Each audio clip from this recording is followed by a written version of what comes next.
नमस्कार दोस्तों, कैसे हैं आप सभी का स्वागत है आपके अपने चैनल राजीव कॉम्पिटिटिव क्लासेस में। दोस्तों, आज के इस वीडियो में हम लोग बात करने वाले हैं सभी शिक्षकों के बारे में। देखिएगा, यहाँ पे आप लोगों के लिए स्पेशली अपडेट है। शिक्षा विभाग से आई ब्रेकिंग खबरें। इस समय शिक्षकों की समस्याओं का हल जाने। मूल वेतन में 66% की बढ़ोतरी की जानी है। बदलते बिहार के दौर में शिक्षकों के हितैषी कौन हैं, और उसके साथ वेतन आयोग को लेकर अपडेट है। बिहार के सभी शिक्षक के लिए, नियोजित के लिए, प्रधान के लिए, प्रधानाध्यापक के लिए, विशिष्ट के लिए, बीपीएससी के लिए, सभी के लिए सबसे बड़ा अपडेट है आप लोगों के लिए। वीडियो काफ़ी ज़्यादा इंपॉर्टेंट है, ध्यान से आज के इस वीडियो को देखिएगा। वेतन का गणना आपका किया जाता है। सबसे पहले आपको डीए मिलता है। पहले 58% मिलता था, इसको बढ़ा करके 60% कर दिया गया है। ठीक है।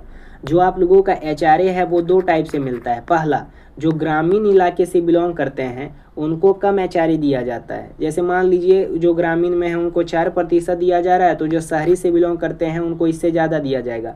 शहरी वाले को कहीं 10% मिलता है तो कहीं 16% मिलता है। महानगर, नगर पालिका, शहरी। ग्रामीण के लिए कम होता है। क्यों? क्योंकि शहरी में ज़्यादा खर्च होता है। इस प्रकार से हवाला दिया जाता है शिक्षा विभाग के द्वारा। उसके साथ मेडिकल जो आप लोगों का अलाउंस मिलता है, यानी मेडिकल के लिए जो भत्ता मिलता है वो हर एक कक्षा के लिए 1000 रुपया मिलता है। उसके बाद फिर पहले आपको ओपीएस के तहत सैलरी दिया जाता था, ओल्ड पेंशन स्कीम के तहत, लेकिन अब आप लोगों का एनपीएस ला दिया गया, नेशनल पे स्कीम, जिसके तहत आपको सैलरी दिया जाता है। लेकिन शिक्षा का हमेशा यही रुख होता है कि जिस प्रकार से पहले ओपीएस के थ्रू सैलरी दिया जाता था उसी प्रकार से हमें सैलरी दिया जाए। अब यहाँ पे सैलरी जो है ना वो आप लोगों का दो ग्रुप में बांटा जाता है। सैलरी पहले क्यों आता है, सैलरी बाद में क्यों आता है, सो भी समझिए। एक होता है आप लोगों का जीओबी और एक आप लोगों का यहाँ पे होता है एसएसए। कई सारे ऐसे शिक्षक हैं जो जीओबी के तहत हैं, जो सबसे पहले नियोजित शिक्षक के रूप में बहाल हुए थे, उनको जीओबी के तहत रखा गया। और जीओबी जो है वो डायरेक्ट बिहार गजट से लिंक है। इसका आप लोगों का 40% मूल वेतन आपको दिया जाता है। और एसएसए केंद्र सरकार का होता है, इससे आपको 60% दिया जाता है मूल वेतन। 60 और 40 को जोड़िएगा तो हो जाएगा 100, यानी 100% दोनों का मिला करके जब आपका इनहैंड सैलरी आता है, जोड़ने जाड़ने के बाद, कटने छटने के बाद, जो भी क्लास के आप शिक्षक हैं, चाहे विशिष्ट हैं, नियोजित हैं, बीपीएससी हैं, एचएमएसटी हैं, कोई भी शिक्षक हैं, सबको इसी तौर पर सैलरी दिया जाता है। यानी कि बिहार सरकार के तहत जो अपने स्टेट में टैक्स कलेक्ट करा जाता है जीओबी के तहत, वो बिहार गजट का होता है, जो कि 40% आप लोगों का मूल वेतन में सैलरी आता है उनसे। और एसएसए जो है वो केंद्र सरकार के तहत आता है, इनसे 60% आता है। तो दोनों को मिला देंगे तो हो जाएगा 100%। अब यहाँ पे बात निकल के आती है कि सर हम लोगों का सैलरी इतना देर में क्यों आता है। तो सैलरी देर आने का पीछे कारण है। कारण क्या है? कारण ये है कि यहाँ पे कई सारे ऐसे शिक्षक हैं जो सबसे पहले बहाल हुए हैं, जैसे कि नियोजित, उनको यहाँ पे पहले सैलरी दिया जाता है जीओबी के तहत, जिनके तहत उनका सैलरी पहले आ जाता है। और एसएसए के तहत कई सारे शिक्षक हैं, जैसे कि कोई एचएमएसटी वाले हो गए, या विशिष्ट वाले हो गए, बीपीएससी वाले हो गए, कई नियोजित वाले हो गए, इसलिए आपको लेट से सैलरी दिया जाता है। इसी को हवाला देते हुए कई सारे शिक्षक ने गए थे, जो अभी यहाँ पे उप मुख्यमंत्री बन के बैठे हुए हैं। पहले जो शिक्षा मंत्री थे जदयू वाले विजय कुमार चौधरी, उनसे जाकर के मिले थे, तो उनका बयान आया कि 1 तारीख को पक्का आपको सैलरी दे दिया जाएगा। लेकिन 1 तारीख को अभी नहीं दिया जा रहा है, आपका लेट होता जा रहा है मूल वेतन में। इसी के कारण आप लोगों का मूल वेतन में डिले होता है। आई बात समझ में? डायरेक्ट जो बिहार गजट से लिंक है उनको पहले पैसा मिल जाता है, और जो एसएसए के तहत लिंक है उनको लेट से पैसा मिलता है। अब आई बात समझ में?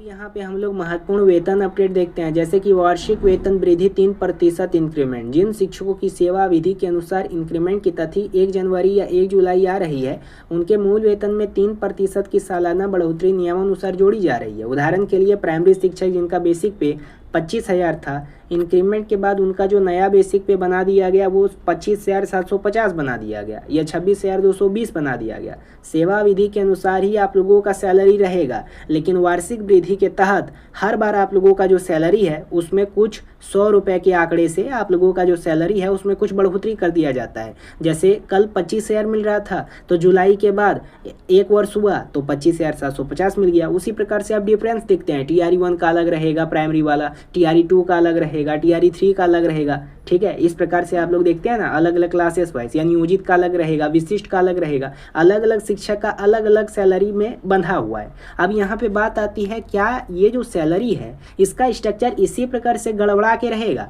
या फिर जब पे कमीशन लागू होगा तब सैलरी का अटैचमेंट हो जाएगा। तो जब आप लोगों का 8 पे कमीशन लागू होगा तो सबका सैलरी आप लोगों का एक निश्चित मानक तौर पे सैलरी देना शुरू कर दिया जाएगा, यानी प्राइमरी वालों का एक स्तर से, अलग अलग शिक्षकों का एक स्तर से। क्यों? क्योंकि सरकार के द्वारा कहा गया है कि आपको राजकर्मी का दर्जा देंगे तो सबको 8 पे कमीशन का लाभ दिया जाएगा और उस बार सीनियरिटी देखा जाएगा। लेकिन पे कमीशन जब लागू होगा तो सबको एक समान सैलरी मिलेगा, क्योंकि यहाँ पे स्पष्ट रूप से कहा गया है इक्वल पे कमीशन देना है, समान काम के बदल समान वेतन दो। 1 to 5, 6 to 8, 9, 10, 11, 12 को लेकर क्या है और आप लोगों को सैलरी किस हिसाब से मिलता है, यहाँ पे सभी जानकारी आपको दिया गया है। सैलरी में बढ़ोतरी किया जाता है वो वार्षिक वेतन वृद्धि के तौर पे, ठीक है। लेकिन ये जो सैलरी है ये शुरुआती वाले शिक्षक को मिलता है। तो आज का वीडियो यहीं पे कंप्लीट होता है। नए हैं चैनल पे सब्सक्राइब कीजिएगा। धन्यवाद।